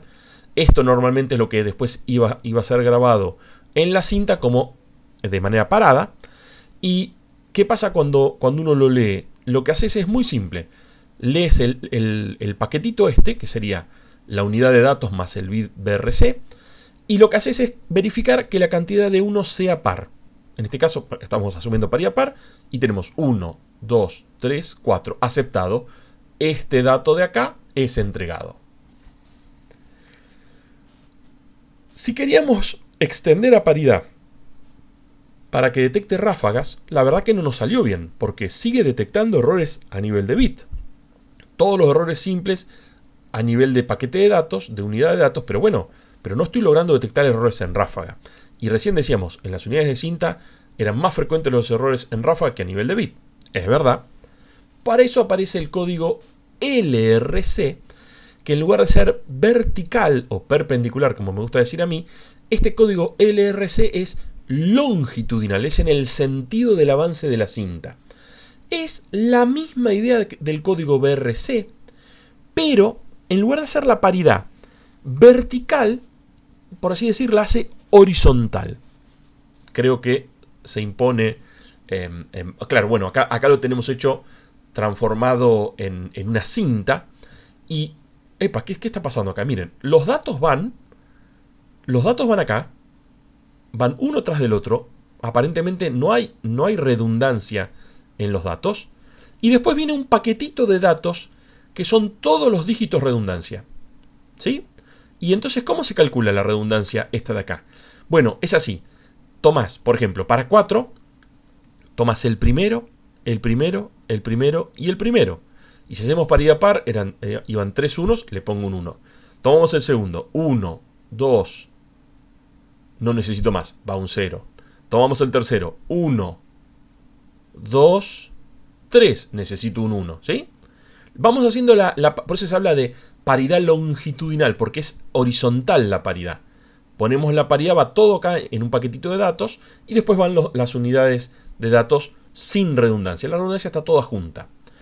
Como se imaginarán, en algún punto vamos a combinar las dos cosas, ¿no? Entonces, porque noten que acá hay 8 bits. ¿Y por qué hay 8? Y porque el primero es el BRC y los demás son el dato. Y después lo que tenemos es un LRC, no solo sobre los paquetitos de datos, sino también sobre la redundancia del BRC. Pero bueno, si los confundo me estoy apurando mucho. Sigamos con LRC primero.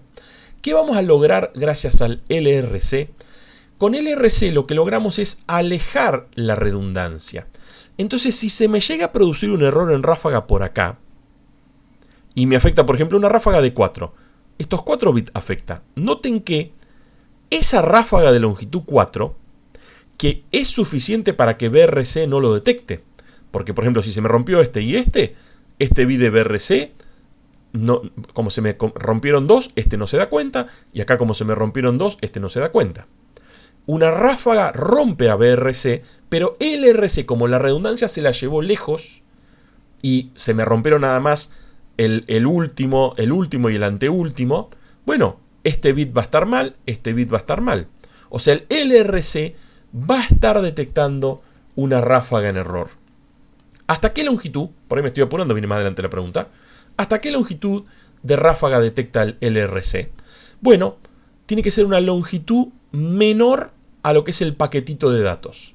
Porque si la ráfaga, por ejemplo, afecta este primer bit y afecta a todos los bits de este paquete y afecta este de acá, noten que me afectó a este, me afectó a este, me afectó 2 de los que están cubiertos por este bit de paridad. Entonces ya, ustedes saben, paridad, mínima distancia 2, es decir, detecta hasta los errores simples. Así que es muy interesante cómo, increíblemente, usando un código que es totalmente orientado a detectar los errores a nivel de bit, como es paridad, haciendo un uso inteligente de cómo calculamos la paridad, logramos detectar errores en ráfaga. Bueno, cada bloque lo dividimos en filas y hacemos una fila de redundancia. Tal vez no se entienda esto que hablo de fila, lo vamos a poner como una matriz, va a ser más fácil de verlo. No se entiende lo de hablar de filas cuando en realidad es todo un chorizo de unos y ceros. Acá lo que estamos diciendo es viendo cómo son transmitidos los unos y ceros, porque a final de cuentas, ya sean escritos por el cabezal de la unidad de cinta o enviados por la placa de red o por internet o por lo que fuera, termina siendo como un flujo de unos y ceros. O sea, en algún punto se ponen todos en fila. O sea, va este primero, este después sigue aquel de allá, después aquel otro de allá. Pero cuando calculamos la paridad los podemos organizar como matriz sin perder de vista que eventualmente van a estar saliendo, haciendo fila india uno detrás del otro. ¿Ok? ¿Para qué hacemos todo este circo? Bueno, para poder habilitar la detección de errores en ráfaga, en este caso por primera vez. Después vamos a ver que hoy en día se usa, digamos, BRC ni LRC se utilizan hoy en día, porque sobre todo ya no se utilizan unidades de cinta.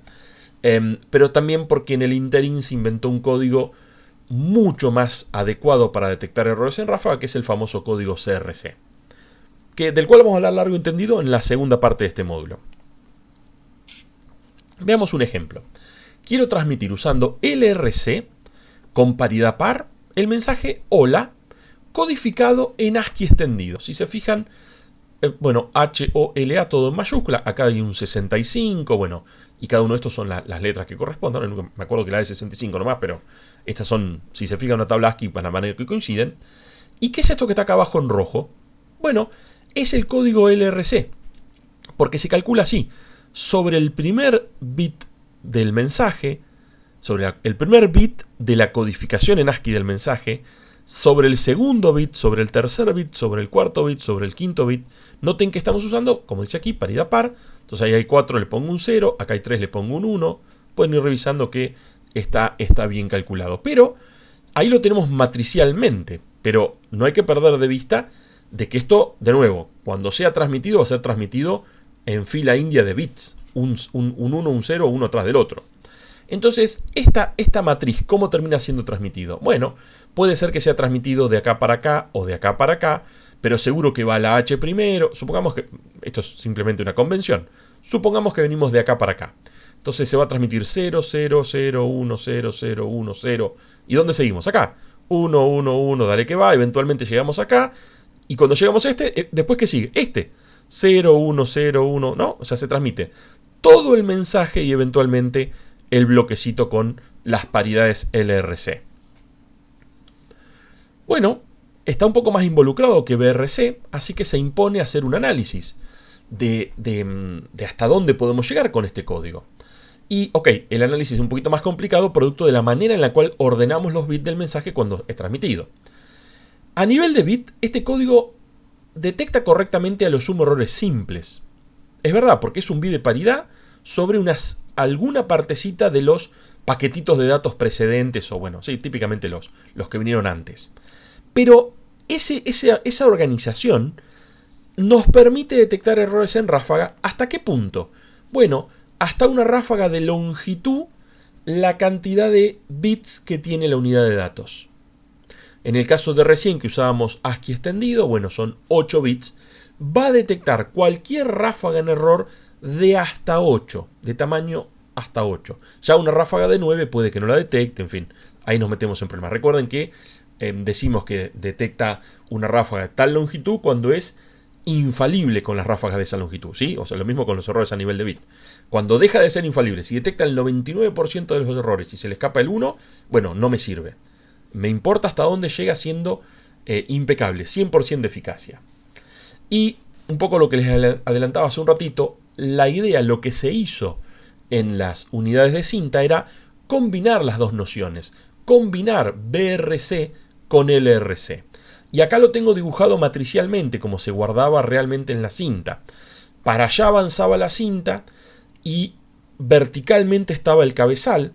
Entonces vos querías chantar en la cinta, por ejemplo, el dato 110011, se le calculaba un bit de BRC y el cabezal grababa todo eso en esta porción de la cinta. Después la cinta avanzaba un poquitito y grababas el siguiente dato. Y el siguiente dato era, bueno, 1011, lo que sea, con ese bit de paridad. Y eventualmente pasaban n paquetitos de datos y ahí venía el paquete LRC. El paquetito de datos que esencialmente tenía los bits LRC. Y noten qué cosa interesante. Así como este bit LRC protege datos, de los paquetitos de datos, la parte que es justamente el dato, también va a haber un bit LRC que está protegiendo ¿qué cosa? Las paridades BRC. Y de alguna manera, a decir verdad, uno dice, pero pará, está superpuesto los dos colores. Sí, porque este de aquí es ni más ni menos que la paridad BRC de los anteriores. Increíblemente funciona. O sea, este uno de acá te protege los unos y ceros del paquetito LRC y a su vez, este uno de acá que forma parte del LRC te protege los unos y ceros que forman parte de los BRCs de los bloques de datos. Si los perdí por el camino, bueno, pueden quedarse con la idea de que en realidad al combinar BRC y LRC, en particular LRC, lo que logramos es detectar ráfagas en error y tal vez una crítica que se le hacía al LRC es la siguiente. Cuando te dabas cuenta que había fallado este de acá, ¿qué había que hacer? ¿Dónde se había producido el error? No tengo idea. Si me falló este, el error puede estar acá, o puede estar acá, o puede estar acá, o puede estar acá, o puede estar acá. O sea, el LRC es buenísimo para detectar la ráfaga, pero es muy malo para ver en qué paquetito de datos tengo que yo reintentar leer, que es porque se me produjo el error. Puede haber sido en cualquiera. Entonces la razón por la cual combinamos LRC con BRC es porque el LRC te protege de la ráfaga, pero el BRC te hace que rápidamente veas cuál es el paquetito que tenés que reintentar leer. Porque este te va a decir, mira, falló, hubo un error en ráfaga. Y este te va a decir, lee el tercero, lee el cuarto, o mejor dicho, reintentar leer el tercero, reintentar leer el cuarto. Es muy interesante cómo los dos, que son aparentemente resuelven problemas independientes, se combinan a la perfección y terminan resolviendo el problema que se quería resolver en las unidades de cinta, que era el hecho de que la cinta se corría y se terminaba arruinando el paquetito de datos que uno estaba grabando. Con esto terminamos la presentación de estos códigos detectores de errores antiguos que se utilizaban en estas unidades de cinta que ya no se utilizan más. Para la segunda parte me guardé el repaso de cómo funciona. Vamos a ver bien en detalle cómo funciona CRC, que es un código contemporáneo que al día de hoy se lo sigue usando por todos lados. Y bueno, para la tercera y cuarta parte nos quedan agarrar también los códigos bastante interesantes o divertidos, que son los que tienen la capacidad no solo de detectar, sino además de corregir errores. Dejamos acá.